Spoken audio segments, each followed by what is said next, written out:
meeting at 7 o'clock. You guys can hold it down to a really, really tiny roar. There's a lot of people in here, and you guys need to hear us. We don't have microphones or anything, so thanks. I want to, I'll call the meeting order. Approval of the October 24 meeting minutes. So we're going to chance to look at those. Make a motion to approve. Second. Any additions, corrections? Hearing none, all in favor, signify by saying aye. Aye. Opposed? Motion carried. Rezone and lot line adjustment for Doug Munsinger, 47 County Road 8. Okay. I think we have the CSM in here somewhere, and there's notes on that. Okay. If you guys remember what the CSM looked like, it was going to make two separate, different lots with the lot lines lining up the commercial industrial land versus the residential portion. The lines were not where they should be. So in doing so, it gets the industrial property in the industrial zone, all the residential in the residential zone, and Eric, was there anything else? Other than we have to do I just had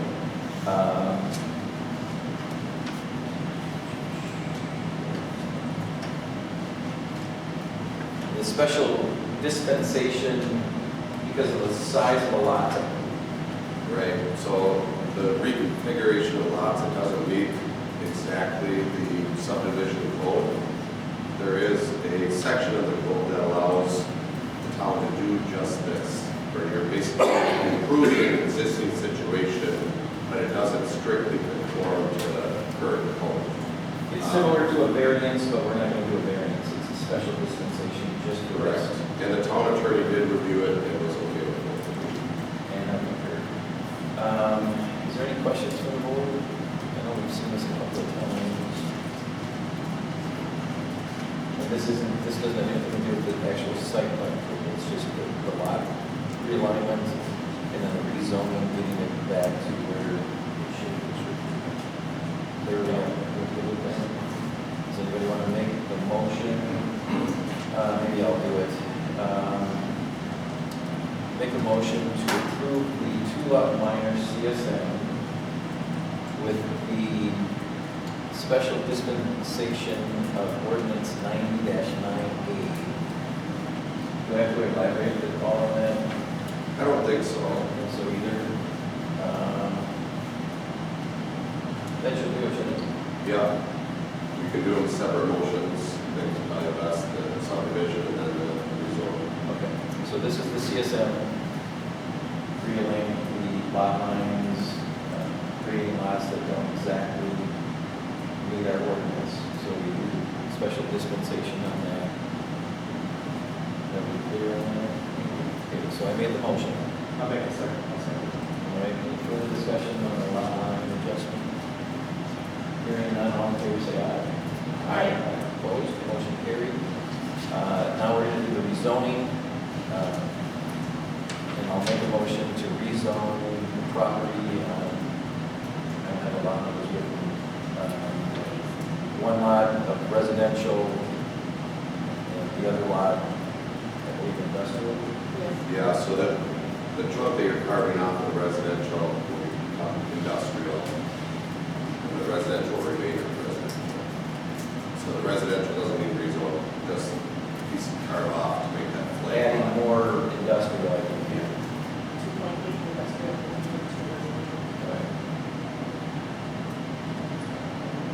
I make a motion to rezone. Does it say what lot it is? Doesn't have the lot numbers. Oh, wait, it says lot. Yeah, lot one. Industrial. To be completely zoned industrial. I think that would be it.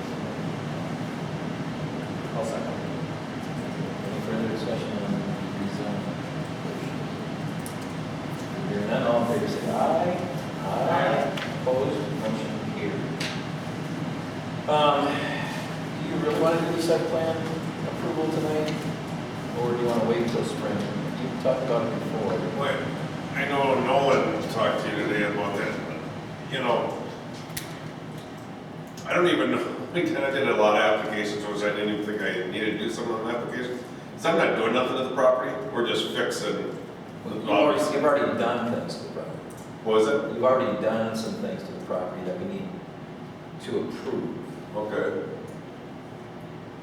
I guess I, Haven't you been communicating that here? I have heard it. So, yeah, when we started this, it was a little bit, this is a unique one, for sure.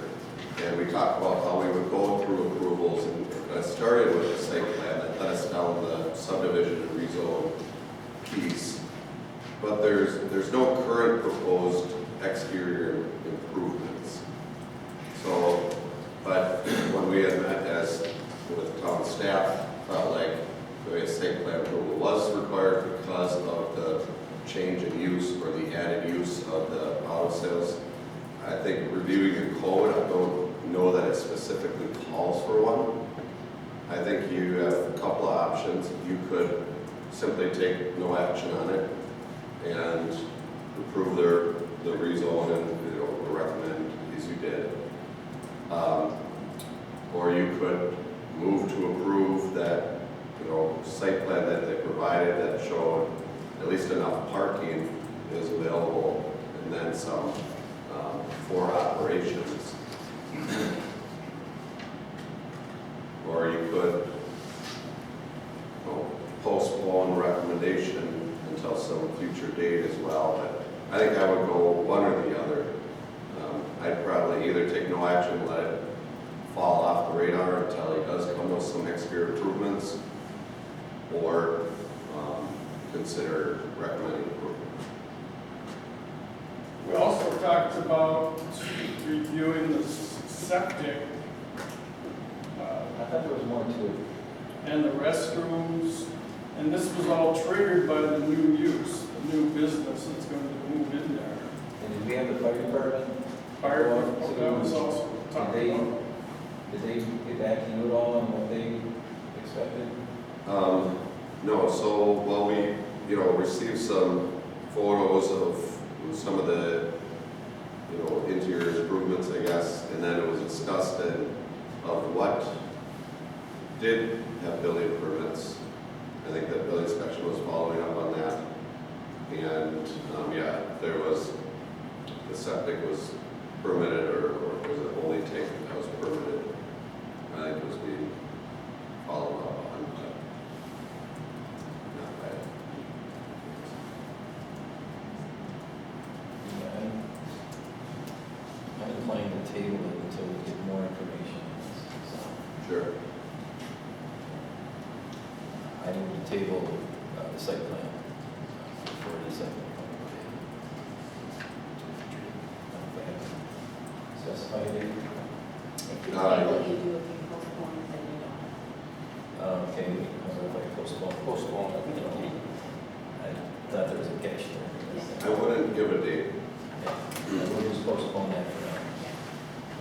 And we'll chat about what we'd like you to do or provide. If there is anything for you to provide, we'll get an email out to you, let you know. We won't be until February. Okay. Sound okay? Yes, thank you. All right, is that, I don't need a motion or anything to postpone it, so. I don't think I did to postpone it. Do you want to do it? I'll second the motion. Any further discussion? All in favor, say aye. Aye. Motion carried. Boosters. I'll let you go through your 30, how many pages is it? Slides? 38. 38. And if you can go through them fairly quickly. We know the background and the history and all the good things that you do, so you don't have to butter ourselves. Okay? Does that sound fair? Sounds fair. Yeah, I mean, I'll try to speed up a little bit. But for anybody who in the audience that might not be familiar with the boosters, I'll try and keep the pace going if that's okay. Okay. All right, members of the Planning Commission, I'm Dave O'Brien, President of Hudson Boosters. And for the general public, I have thanks for showing up. Dave O'Brien, President of the Hudson Boosters. Here's a quick agenda on it. Hudson Boosters will go through some of the quick history and contributions, overview of the athletic fields, and then go through the lighting plan and the spectator-focused announcing system. If this looks like you're reading the back of a can of paint, the legal disclaimers, you're not alone. So let me sum it up for you in a couple of three quick points here. First of all, the Boosters have been members of the community for over 70 years. We're a community-focused organization. We end up filling in the needs and wants of the community that, for whatever reason, doesn't get addressed in one way or another. We've ended up being essentially the de facto Parks and Recs Association for basically the Hudson school community, so not just the town of Hudson, the city of Hudson, North Hudson, etc. We administer the baseball, softball, and football youth programs. The cost is really zero to the participating communities. The only thing we do ask communities to work with us to provide the opportunities that their youth are requesting in our programs. In the last few years, we've become a little bit more data-driven. For example, we can identify the shortfalls in areas that are lacking a little bit quicker than we used to be able to. It's easy to determine what the needs are. For example, an athletic field, baseball and softball, fairly similar. A single athletic field can serve either 2 traveling teams or 4 in-house teams, based on a typical schedule for the year and the desired number of practices. Some other things that the data tells us is really who our customers are. And some of that might be a little bit surprising. So, for example, the city of Hudson is almost twice as big as the town of Hudson, 15,000 to 16,000 versus 10,000 to 11,000. However, in the eyes of the booster, they're almost identical. Come spring, we're going to be looking at approximately 400 young athletes, boys and girls, sign up for our programs for baseball and softball. So that's approximately 35 teams from each of those communities, even though you're only roughly a third the size of the city. Okay? So what that does for us is it gives us some particular areas we need to address. A little bit larger scale print, you can pick up a couple things, but what I want to cover essentially over the last 20 or so years is the 8 athletic fields that we built. We're going to exclude anything from the school district here because we do things with the school district, but because most of the school district is in the city, it would be really an unfair comparison. So the 8 athletic fields we've built over the last 20 years, 7 have been in the city of Hudson and 1 in the town of Hudson. The first few that we built were the 2 youth football fields that lie between Grandview and the middle school. They're not full-size football fields, they're 80 yards and slightly narrower. Right adjacent to that, we built another softball field / baseball. Up until recently, have been used for varsity softball home field until they moved to their turf field. In addition to those 3 fields, we built 4 fields at Crantley Lane, those fields now known as John Herring fields. So and in addition to that, the city has 4 fields at Grandview and 2 at Burton that can be used for baseball and softball. That gives a total in the city of Hudson of 11 fields that can be used for baseball and softball. The town of Hudson has a total of 4 fields. Most recently, the Hudson Boosters built the T-ball field in 2019, giving them a total of 4. Doing some analytics on those 2 communities, if each community is approximately equal, roughly 35 teams or 400 athletes. The ratio in the city of Hudson is approximately 36 athletes for each field, or approximately three teams. Which, if you think of 2 teams per field if you're traveling, or 4 for an in-house, that falls pretty much in the range where they're really supporting the athletes in their community that are looking to play. The town of Hudson, however, the math is easier, but the numbers are far uglier. With 4 fields, 400 athletes, you're asking to put 100 athletes on each one of those fields, or a little over 8 teams per field. So that has a real impact when we're looking at an organization that services basically the whole school district. So in essence, the number 1 complaint that we get, both softball and football, or for both softball and baseball, is when in-house season starts, there's very little or no practice time available. That's due to a shortage of fields, pure and simple. So I'd like to bring your attention to the 2040 Town of Hudson Comprehensive Plan, specifically the facilities goals. The project that we're proposing addresses the number one goal and follows all three policies as set forth in the 2040 Town of Hudson Comprehensive Plan. Number one goal is to maintain and provide community facilities and services that create a safe, attractive, and healthy environment that meets the needs of current and future town residents.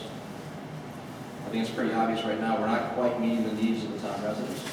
The policies there to ensure that town hall and other public facilities continue to grow to meet the needs of the residents. Collaborate with private organizations that are serving the recreational needs of families, like the boosters, especially those that focus on the needs of seniors, youth, and lower income families. Develop and maintain safe, attractive community gathering spaces and park facilities that meet a wide range of recreational needs, both passive and active. The facility we're proposing, being turf, is incredibly flexible, as you all know. Turf is definitely the most flexible athletic surface out there. Quick snapshot of what 24 look like. We're serving over 1,400 athletes on an annual basis, and the numbers are steady. They fluctuate a little bit year to year. Sometimes if traveling goes up, in-house goes up, but it's essentially we've been holding pretty steady at 1,400 plus athletes on a yearly basis. So in addition to the baseball, softball, and football, we also do sponsor the Challenger League, which is a baseball program for challenging individuals. In 2011, we purchased 21 acres on Highway 12 with the sole purpose of provide quality athletic fields for youth sports. Sticking with our data-driven approach, we hired Dickerson Baker, a national leader in fundraising solutions and capital campaigns, to conduct a feasibility study. The study was conducted over a 2-month period in 2024 with interviews, personal interviews over 30 philanthropic organizations and individuals. In addition to that, an online survey went out to over 4,300 community members who have or have had youth participate in youth sports. Response rate was 4 times the expected average, over 400% increase. A 75 questionnaire, online questionnaire.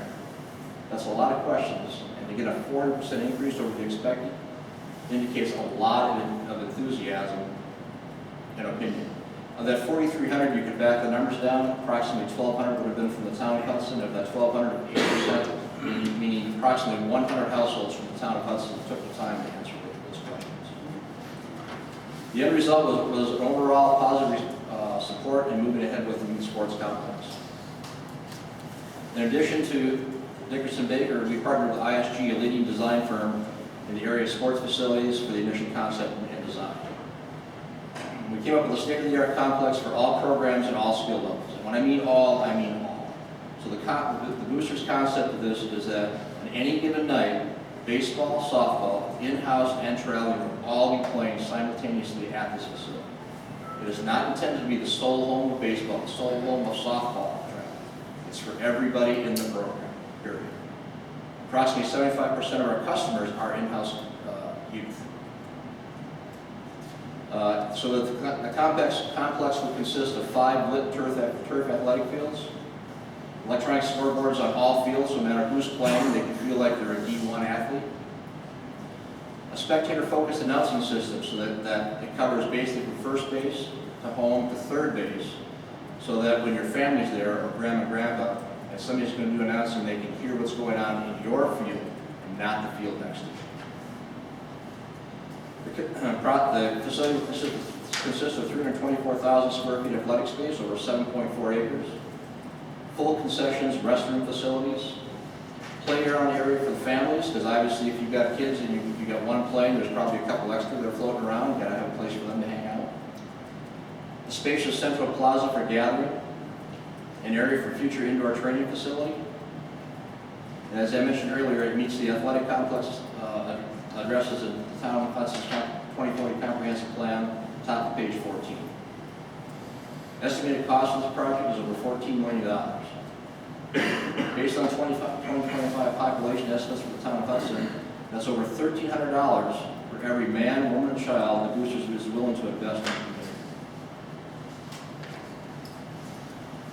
High view of the property off of Highway 12 there. In addition, in that packet, there is a deeded access to the parcel to the north of us that gives us access across that parcel to Highway 12. That was recorded on both parcels in 2011 when the property was purchased. A little closer view of the project there. From the bird's eye view, you can see the spacious area in the middle, plenty of intermittent green space, areas for practice and warm-up for each and every field. True Class A facility. Overhead there, plenty of parking, so everything, if you're having tournaments, all parking will be accommodated on site. Playground in the lower center. Training area to the right, lower right. This is just a general concept. We haven't gotten any design drawings yet, just to see what actually would fit on the property. Full concessions, indoor plumbing, no blue porta potties, no dust, no dirt. Overhead shade and cover. Meant to represent that it's really true, we could truly host all booster participants on these fields. So the larger baseball field will accommodate 2 youth football fields. The football markings and technology is such nowadays where they can be applied in the fall and cleaned up in the spring. So whoever's playing on that facility, it's feeling like it's their facility and not something to share. Artist rendering of what it might look like from the spectator's point of view. So this rendering, they didn't just come up with this picture out of thin air. This came from the picture that I took at one of the Challenger meetings that was taking place in River Falls Stadium. So we're very grateful that we're able to partner with River Falls to give our special needs athletes this experience. But we shouldn't have to go to our neighbors for the youth in our community to get this level of experience. We can do that here. Are there any questions until I move on to sound and lights?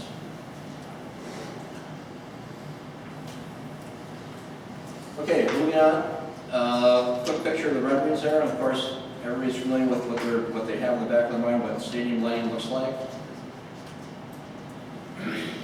In the process of designing this, I live in Hudson. I live on the western front, so I'm looking at Grandview almost every night out the back window, so I understand what lights in the backyard mean. I've also done a little bit of traveling around the country, so I understand also what the real technology can bring these days. So what we're looking at doing is create a set of design criteria that will, number one, minimize the glare and impact on the surrounding properties. Minimize the glare and impact not only on the players but the spectators as well, but still meet the industry standard of 50-foot candles for infield illumination and 30-foot candles for outfield illumination. In addition, we've asked Muscat to design this complex to meet dark sky standards for outdoor sports lighting program. So those of you who don't know, darksky.org is an organization dedicated to the discipline of light. At this point, I'd like to have Greg Schmidt from Muscat just give us a quick overview of what the Dark Sky program is. Greg? Yeah. Dark Skies is an outdoor sports lighting program, and we've been fortunate to have several facilities in the state of Wisconsin that have actually gone through the complete program, including some softball and baseball fields. Waunakee High School softball, actually down the road in Eau Claire, just at both the high school football fields, and the same thing. They meet the Dark Sky ordinance.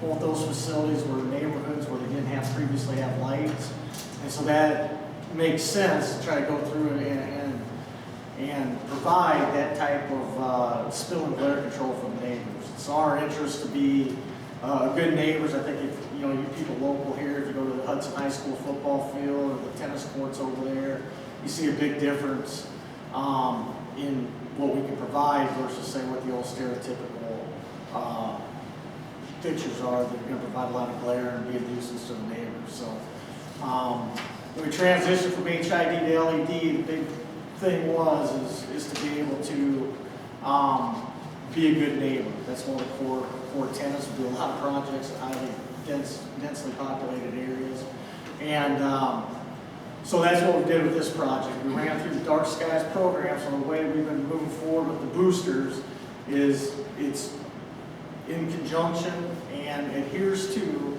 the standards of Dark Skies. And that means energy efficient use of light, 1,000 candela, which is the measurement glare, at 150 feet or less.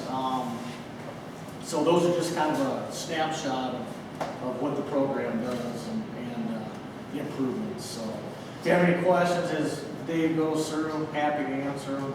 That gives you kind of a general overview. How many of those fields are in a town versus a city? Runs a gamut, you know, several of them are in cities, several are in towns. So, are you talking to dark sky facilities or, yeah, I mean, it runs a gamut. I mean, from highly densely populated areas to areas in more rural areas where they want to maintain the, you know, the dark skies that they have. So we're not, you know, you're not getting all the sky glow. So you hear us talk about candela a lot. A lot of times you guys are used to hearing foot candles, which is, you know, horizontal foot candles, which is how spill a lot of times is measured.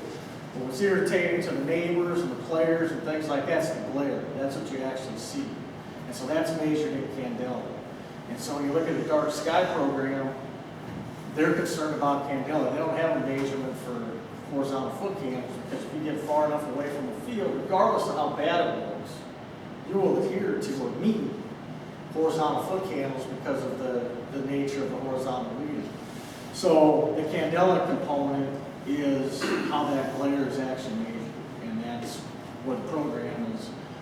1,000 candela or less at 150 feet, and most of the ones that we've taken reads on here in the hundreds. And to put that in perspective, we've taken candela readings just on a small,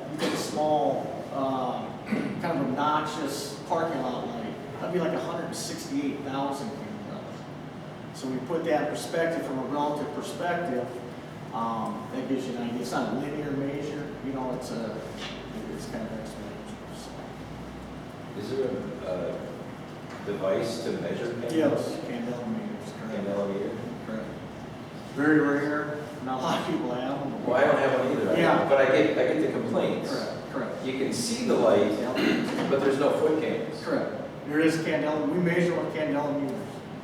So if you're certified and you get the certificate, they go around with that special meter. You can't exceed the limits of whatever. How expensive is this meter? Oh, it's several That's $1,000. what I figured. They're made in France, actually. Yeah, we have as a company, we have several. Dark Skies, work has several. Dark Skies is an independent organization. They actually come out and they're the ones that actually sign off on it. So it's independent. So tell me more about, did you call it the glow? Yeah. So what I hear you saying is there's no reflection off the turf or to cause a glow? The glow comes from the light source itself. So when you see it, to have glow, you got to actually be able to see the light. You got to be able to see the source of where the light's coming from. And the truth of the matter is a lot of what you see out there with the LED is 1970s technology, but it's only worse because in the 70s when you had a metal halide lamp, you had one light source, and that's all you saw. Now a lot of LED technology, it's the whole surface, it's the whole optic, it's all a number of LED diodes. And so it intensifies it that much more. We technically have a full cutoff fixture, so you don't see the light source. It's full cutoff, which means that there's no light above 90 degrees. And in order to combat that for Dark Skies and to adhere to it, they want energy efficient use of light. And so we have ball trackers that light the underneath side of the ball, so when the ball is hit above and over the lights, it's going to light the underneath side of it. But to comply with the Dark Skies program, you have to have 8% of the lumens going up as you do coming down. So it's all part of the energy efficient use of the actual light. So we've got some photos coming up. You can see from the player's perspective, off-site perspective. And like I said, here in town, we have some good references, just at your local schools. So. At what level do the complaints tail off on candela?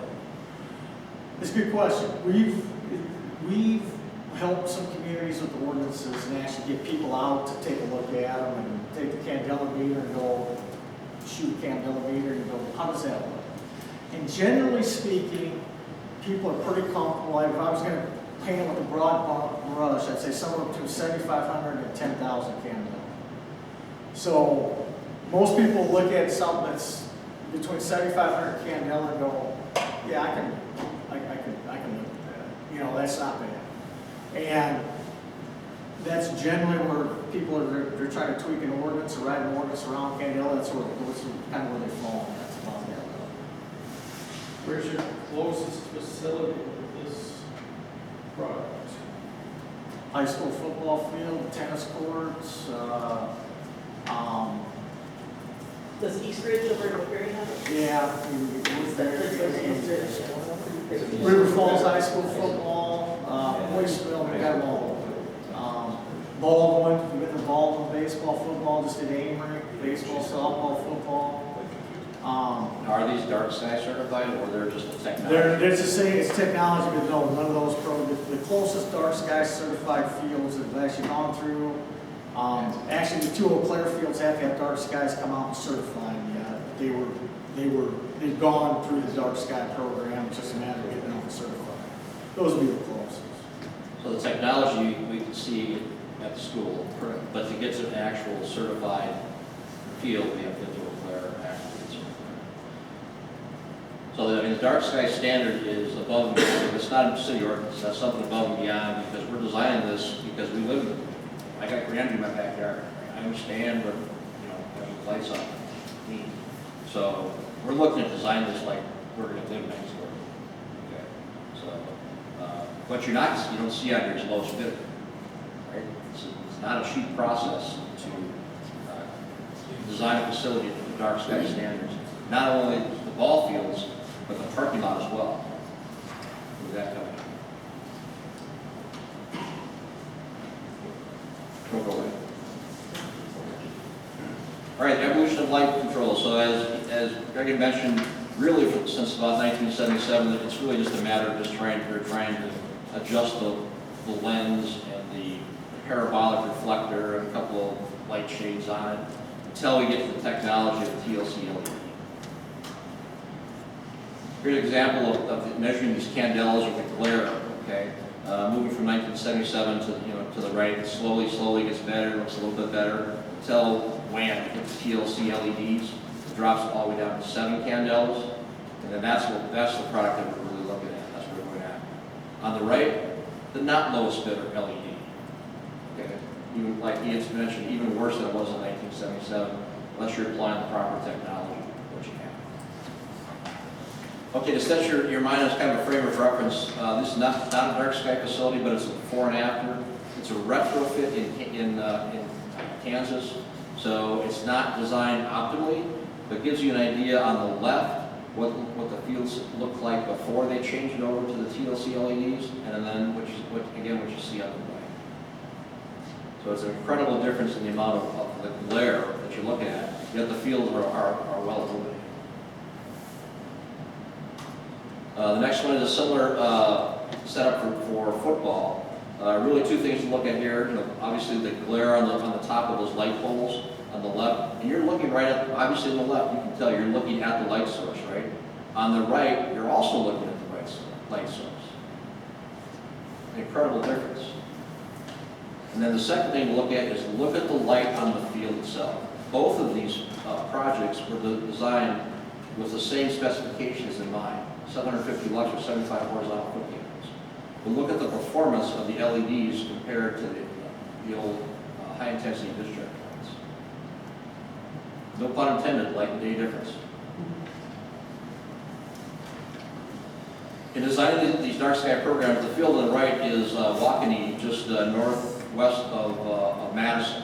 Okay, so in the process in designing these dark sky standards, they create these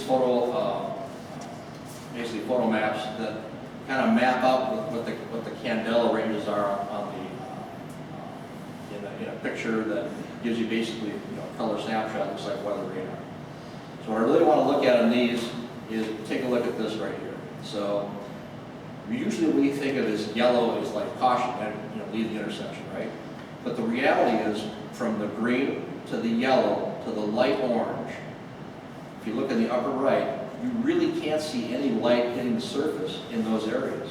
The green, the yellow, and the light orange, that $1,000 meter he's got will measure it, but we really can't see it that well. If you look behind the home plate to the bleachers as well, same thing, right? You have to get out to the dark orange before you can really start seeing light hitting the surface. For reference, the circle on the top, that's about where you see the lights on the school there. So kind of on the edge of where the school lights are, that was basically the 150-foot mark. So I kind of gives you an idea, when we're talking 150 foot from the field, that's basically about 150 feet, is 15, 20 feet from the school. So keep that picture in mind, because as we go forward, because they did a whole lot of work on our concept plan coming up here.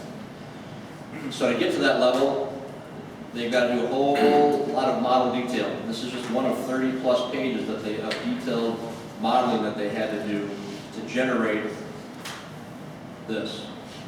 Okay, so here's the photometric map of what it would look like on the property right now. And if you remember that picture I had before, the green, the yellow, and the light orange show almost no light on the ground.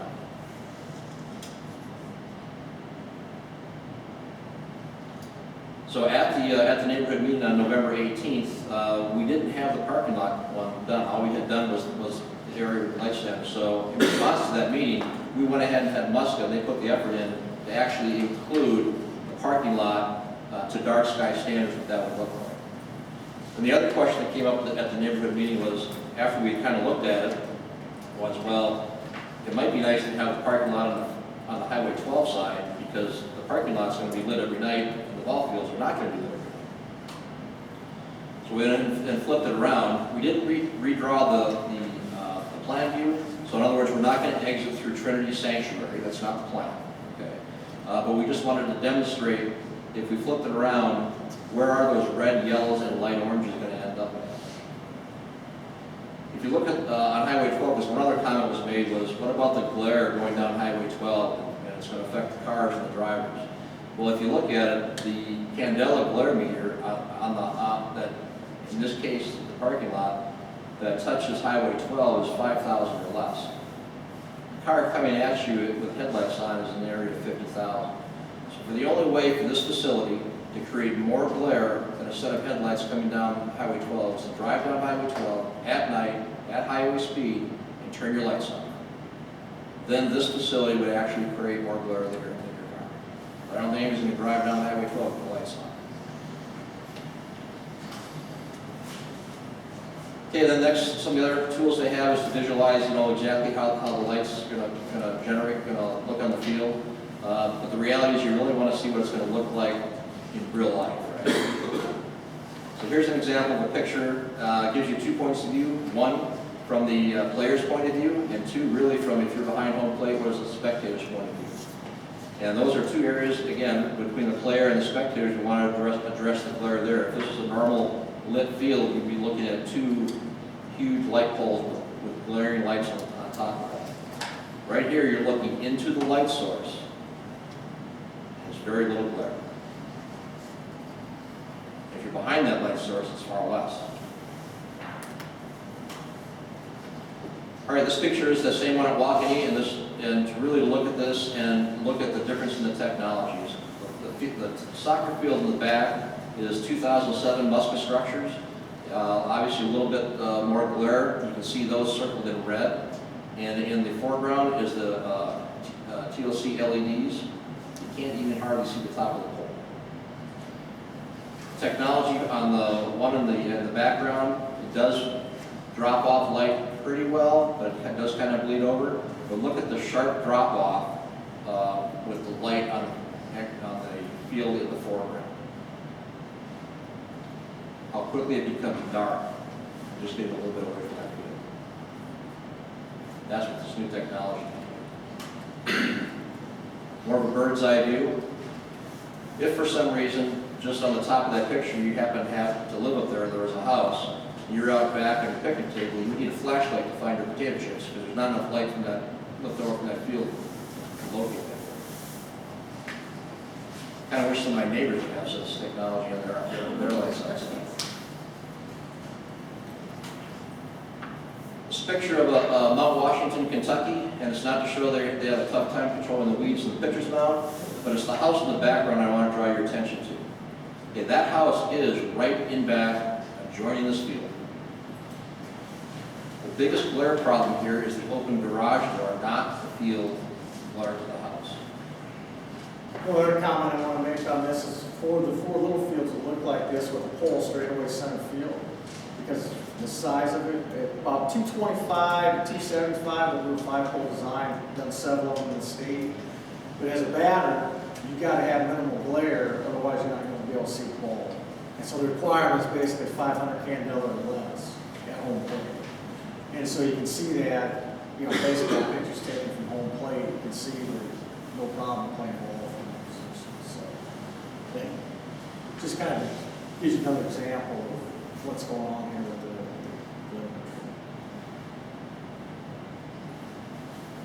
Okay, to sum it up, so we're looking at, for the stadium lighting, is a product like this on the left, that looks worse than it really is really this on the right.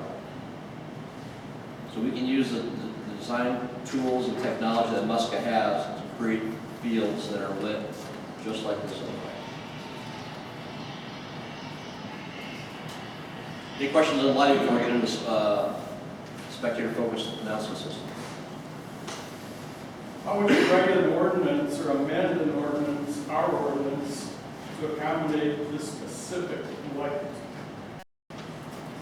Well, that's a good question. Happy to kind of work with you on that, but I think the key is to get away from just horizontal foot candles and start turning more towards candela and glare, which is really what the neighbors and what the community's after. And so that's a start. It's kind of start. You know, it's good when communities care about it, so they have something in place. That's good. But it's just like anything else. Sometimes it doesn't meet the intent of what they're trying to accomplish.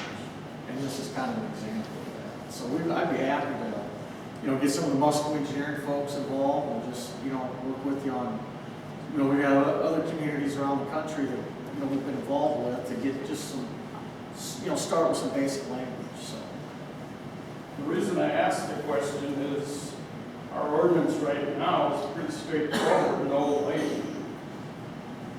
And if we changed it to allow lighting, not a specific technology, then, I mean, that could happen anywhere in the township, just not at your location. So I just see that as a major hurdle. And the technology is going to change 5 years down the road. And here we are with 5-year-old technology in our ordinance. So you have your ordinance now is no spill at the property line? No light, no athletic field lighting, period. Yeah, I mean, that would have to be something you have to. I just want you to know how difficult it's going to be on our side to accommodate.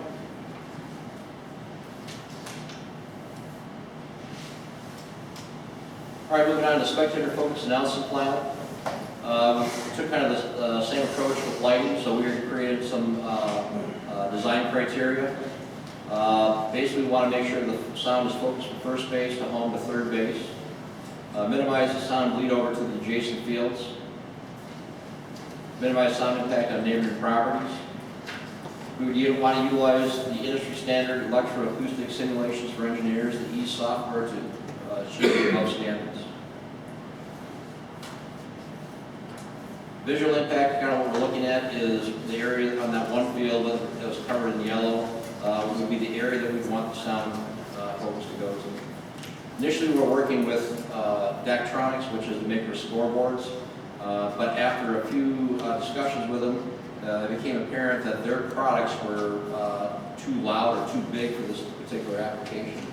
So we are now looking for another vendor to accomplish this, which will probably end up being more smaller speakers than larger ones, in order to accomplish the contained sound that we're looking for. So I guess that I don't have any pretty pictures for you to look at, but I guess the takeaway on this is just because you know, a prime vendor couldn't meet the specifications, doesn't mean we're gonna change our standards, it means we're going to find the right vendor to meet the standards. Any questions? Thank you very much. All right, concludes my presentation. You did good, you had me nervous. How thick this was.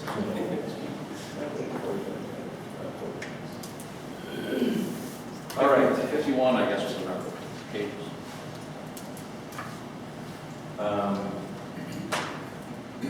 There's no way this is going to get a variance because it doesn't create a hardship.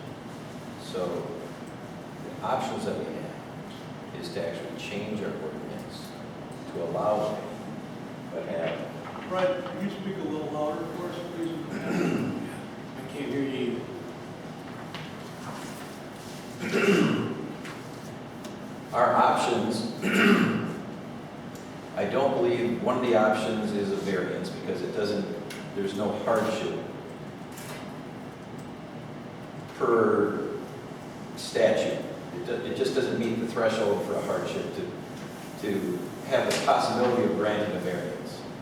So our options are to do nothing and deny it, or look at our ordinance, change our ordinance to allow it with some language that keeps it to this dark sky, low candela outlook. So, I mean,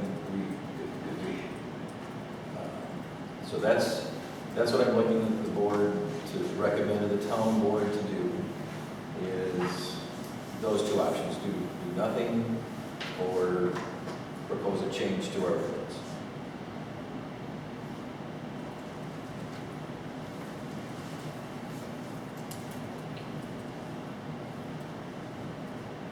Is anybody? I like to change the ordinance. I feel like the boosters have done so much for the youth of this community for the 35 years I've lived here. It does seem a little foolish that we would send our kids across the river to participate in sports if they need to be on traveling teams and such. So, I don't know. This is a great presentation. I feel like the boosters have always put forth the effort to be a great neighbor. So some of the technology, if you haven't seen it, it's pretty incredible to be on a field that is lit with this downlight stuff, and the minute you step away from the field, you're out of it. I've seen it, it's amazing. So, I mean, I would lean towards amending our ordinance and then putting the stipulations in for this criteria. As would I. What, Me too. why haven't you built on that property up until now you're planning to? I know you built $14 million.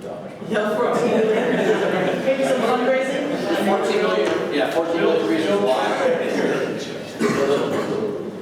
So, you know, over the years, there's been different ways that the concept was we could do to generate funds to build something out there, okay? We can't sell enough beer at booster days or water at sporting events to pay for something like this. So, and I think for those folks who have been around the country and seen like what's really available out there and how embarrassing it is to be in Hudson sometimes, that we needed a Class A facility because we deserve it. Our kids deserve it, right? Well, they just did it for the high school, right? I mean, look at the improvements they Taxpayer made funded. to the, well, I understand, but I'm saying, these are kids leading up to that level, so.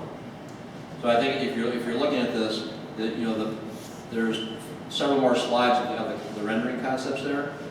We had never approached it that way before, all right? It was, who in the hell of the boosters can draw this out, right? We were always trying to do stuff internally. Well, we need to hire the best to get the best. So now we have, we've got a steering committee together. Before we start raising $14 million, we can't build half the facility. We can't build some without lights or without sound. So if that's what we're going to build, we're all in. We're all in. Yeah, this kind of new technology is not cheap, as with any new technology, so. What's your timeline if you get approval? 2 to 3 years raising funds. Before you start. What's the feedback from the neighborhood? We had 18 invites out. We had, I think, 4 or 5 show up. Do you have that? Yeah, it was, we had 3, we had landowner to the north, we had 3 landowners to the east, homeowners, we had the actual landowner to the north, and then we had a representative representing a neighbor across Highway 12. And then there were, I don't know, 2, 3, 4 of us that were also there from the boosters. I mean, the general perception that we got was everybody would like to leave cornfields in the backyard forever. Okay, that's natural reaction. But I think there was a level of genuine thoughtfulness that we've gone through the effort to go above and beyond what's really required for lighting and the effort that we've gone with for the lighting and to try to make it as neighborly, as friendly as possible. Like I said, I can run in my backyard, I got it, I've been there. Well, Greg, I think to answer your earlier question, why did it take so long, I think it's a few reasons. To maybe even back up a step, we've actually gone backwards in the last year, even after we did the feasibility study, even after we got the results we got. We actually went back to the drawing board, and we went back and we met with the city, we met with the school district, and we said, hey, like, we did this feasibility study, here's what this study tells us, but we'd like to take one last crack at trying to make something work with the city and the school. And the reality is that, we tried to go down that path, but we then just said, we need to go back to the plan of owning our own land, owning our fields. We tried, so I think there's always been this hope that maybe they might get built for us, maybe, or with us. I think there was this, wait and see type thing. We need to upgrade the facilities. And between the technology of the complex, the turf, I mean, just like that alone, right? I mean, we all grew up dragging ball fields, right? We know what that dust was like and all that. I mean, to eliminate that part out of it too, and to have this look down Highway 12 when you're looking and it just looks like Class A, turf and beautiful, and then the lighting and the speaker, I don't know that we were prepared to be in this position before. I think technology has helped us both from a field perspective, a lighting and a sound perspective. For a lot of us, we've been around here for generations. We don't want to build something that we want to regret. We just felt that the timing between all the pieces coming together is the right time to go and try to make something happen for the boosters that on a piece that they own, that they control, that they can manage for the baseball, softball, and football programs. I think that's why it took a while. Thank you. I was part of the soccer complex 25 years ago. We did the same thing, tried to get the city and the school district, and the answer is no, you gotta do it yourself if you want. And obviously we went ahead and did it without lights. We wanted lights too. They should have. Is there there's lights in the parking lot out there, isn't there, in the soccer field? Yeah. You mentioned the neighbor to the north. Yes. The Waldschmidt. Yes, sir. We've had multiple meetings with Travis. We've met with the neighbors to the south. We've had multiple meetings with Travis. We're on the same page. We have, I think also part of the other reason why it maybe took long was, I think it's really starting. I think the concept of what Highway 12 is going to be is really coming around. I don't know if we were ready in 2011. To really truly understand the concept, but the changes that have been made, I mean, if you can't see the vision of what is going to happen someday, then I think you need to drive around to some communities that have expanded and understand like, where this is going. You know, the city is not expanding. We can't even get land in the city. The city doesn't have land to get. It's you, it's Troy, or it's St. Joe, and we have this. Bought, paid for. And to the numbers we spoke of earlier, we have a good percentage of our teams fielded by residents of the town of Hudson. The reason I asked about neighbor to the north, they were here, I think it was around the first of the year, talking about developing that parcel. And at that time, there was no action taken, and they obviously haven't developed yet, but they were informed that even the neighbor to their north, and themselves and the Booster property, you all need to come to an agreement on the road. Because that, I don't believe the town is going to approve a road, or we shouldn't, in my opinion, that doesn't serve all three of those properties. And it's got to be a town road, it's got to be a public road, not a private easement.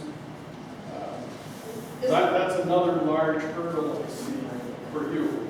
Well, but it has to go across Wall Street to get to this point. They've got it. We're on the same page with Travis. The neighbor to the north of Travis, we've been trying to get communication, but we've heard some, we're trying on that side. But Travis, but we also know that we have to come in, I forget how many feet we have to come in, and then we're gonna come across. So like 400, we have to come down, we have to go east 400 feet. There's a requirement by the DOT that we have to, because when traffic leaves, we have to have enough lineup. So we've worked with Travis on, and he's drawn up some plans prior to us meeting, and then we went over them. So we definitely come down and we definitely come over, you know, to make sure we meet all those requirements from the DOT. So the rendering that we had done, we took one of the drawings that Travis had, and that's what ISG used to plug into the office. So wherever that goes. And that's for another meeting. Yep. Right. Tonight we're discussing the lights and sound. So if somebody wants to make a motion one way or another. I think you gotta let us at least say something tonight. We let the boosters talk all night long, but there's tons of neighbors here. You gotta give us at least 2 minutes to say something. We'll have a public hearing as well, at another time. This doesn't have to be a public hearing. I think to inform you guys if you take a vote, just to see another side. Go ahead, Don, what do you want?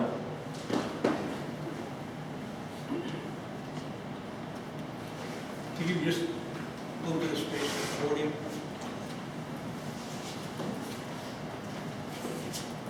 I promise it won't take long today. But I do want to go through a couple of things. I have met with the boosters. I was asked to meet on behalf. I think you guys are great. I have nothing against the boosters. You've had 13 years to come up with a plan. I think one of the things that we teach in sports is good sportsmanship for boys and girls, positive outlets. I think one thing we teach is that a promise made is a promise kept. And one thing we do in public-private partnerships is that we say we have ordinances in place so that if you come into our town and we welcome you, that you can rely on that.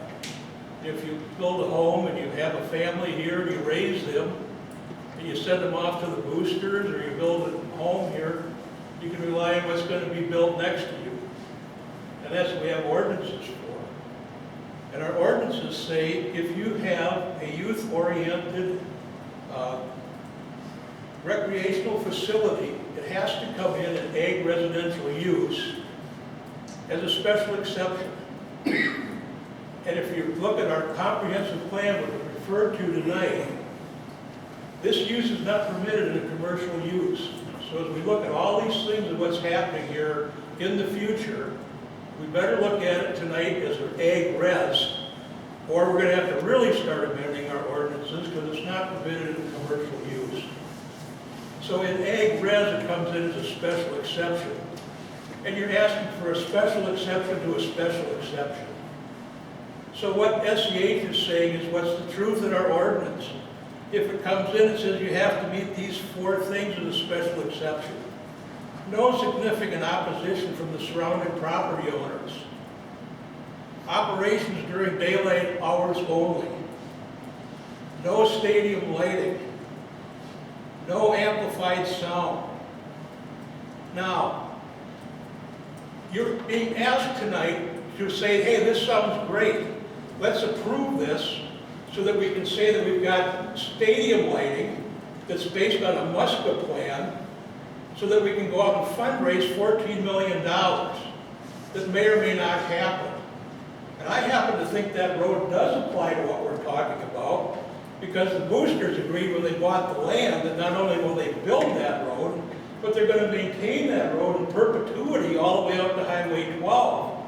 That's not a public street. That's a private access easement. And if you're fundraising tonight $14 million, one of the reasons you're doing that is because your lights are so expensive, and your turf is so expensive, and your future building is so expensive, and you still don't have a place for the kids to play. And that future road has to be built and maintained by the boosters. So we better start talking about this from a public-private partnership and say, you know what? This is our prime commercial piece of land. 21 acres of boosters, 16 acres of the land next to it, that's 37 acres of commercial land that's in our comp plan, zoned commercial in the future. It was talked about tonight as, hey, this is in our 2040 plan. Well, guess what? That's the overlay for that. So I think tonight this is a great review. I believe Greg hit it on the head. You can't write an ordinance that says you're going to have a Muska lighting plan, and then anyone that comes in the future has to apply for a Muska lighting plan. And if you open this up tonight for a recommendation to say we're going to amend our ordinance again to open this up to lighting and amplified sound, what do you think we went through in 2011? We had 70% of the people adjacent to this say we don't want it. We had 200 letters of opposition within 2 weeks.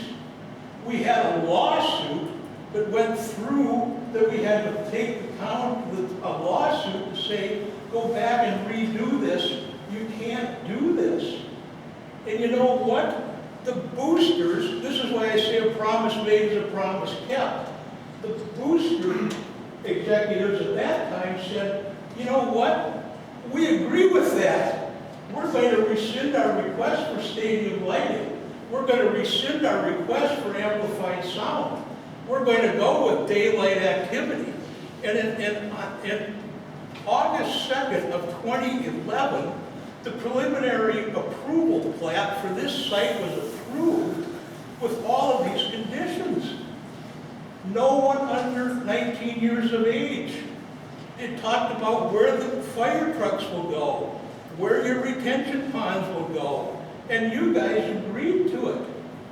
And a month and a half later, you bought the land, and you agreed to it in your easement that you're going to build it. So I'm asking you tonight to do this. You can take this under review and say thank you, and you can send it on to the town board. But if you vote again to approve this lighting plan, I think you're stepping into another trap. And with that, I'm submitting on their behalf letters of opposition to the town board. I will read this as my summary, and then I will stop. Dear Town Hudson Plan Commission and town members, regarding the 1216 request for 20 acres of artificially lighted ball fields, we oppose any changes to the ordinance that would allow for nighttime recreational games or activities.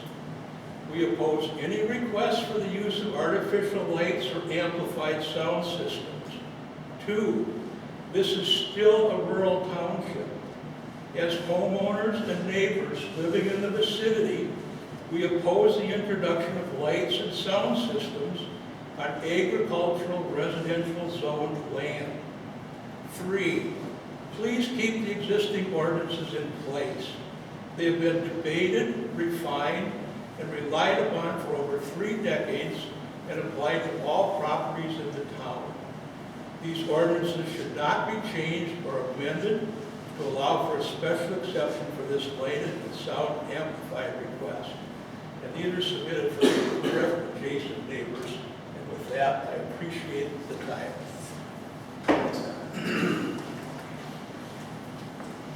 Would anybody like to make a motion to do? I just What are want those to make options? it just an observation that we're not voting to approve anything. We're tonight. recommending. We are recommending board, Mark down for me. so we only make recommendations. We don't have the authority to approve anything. So any recommendation we make goes to the town board.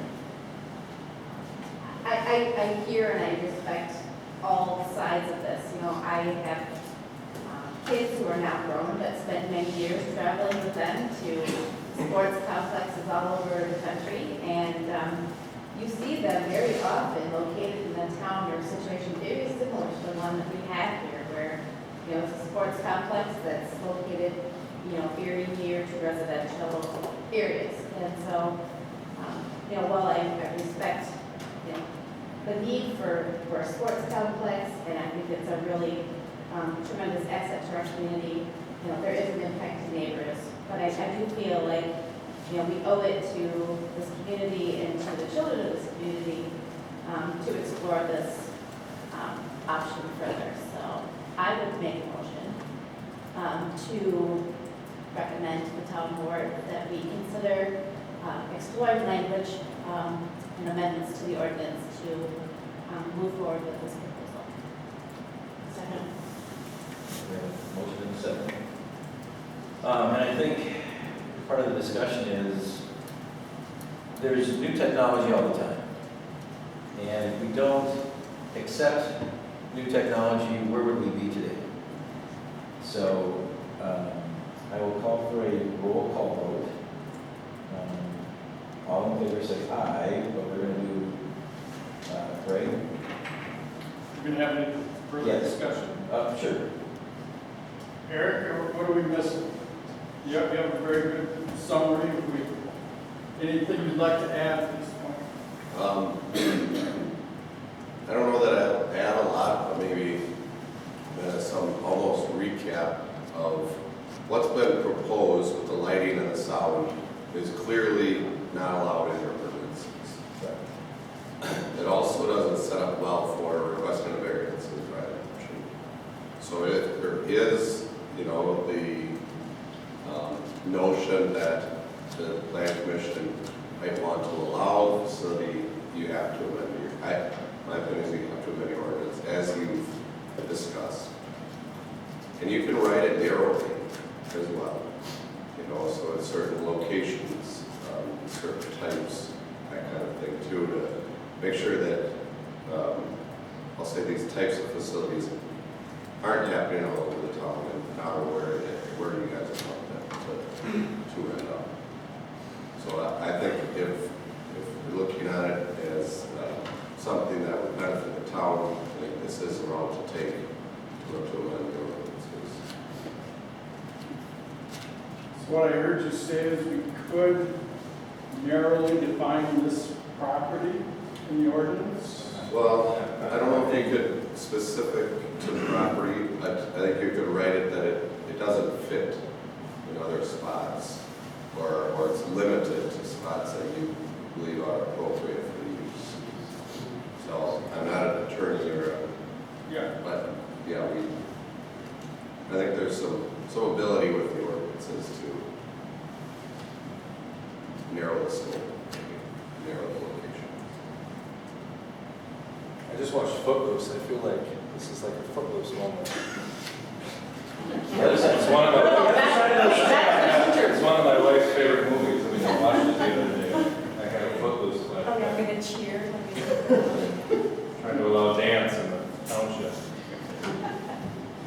the fact that the boosters are willing to take this on and invest in something like this for our kids of our community, is pretty incredible to me. And we will have public hearings on this. Yes, again, I mean, our high school and our school system has proved that we are a Class A town and city, and our athletes deserve that too, so. All right, I will call for the vote. Great. No. Yeah. Yes. Becky. Yes. Sarah. Yes, And I will vote yes. Motion carried.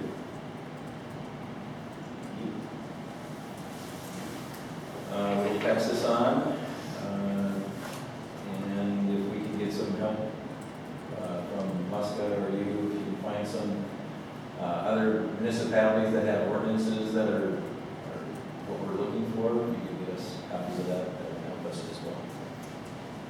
We could probably research Waukee and some of these other areas that already have similar dark sky complex. And then to the boosters, work with the neighbors, bring them to some of these fields and show them what the lighting is like and stuff like that, to help them understand what the technology is today. You also schedule another neighborhood meeting? That's up to you. That's a separate, wait, again, you invited, what did, you said you invited 18? We mailed out 18, and I believe 4 or 5 showed up. It was at the high school. I was raining like crazy. If the plan was, or it wasn't raining, we could put one out with lights No. and demonstrate the lights. Can you include us on those invites? Like you can, planning? but I don't, Don't want to.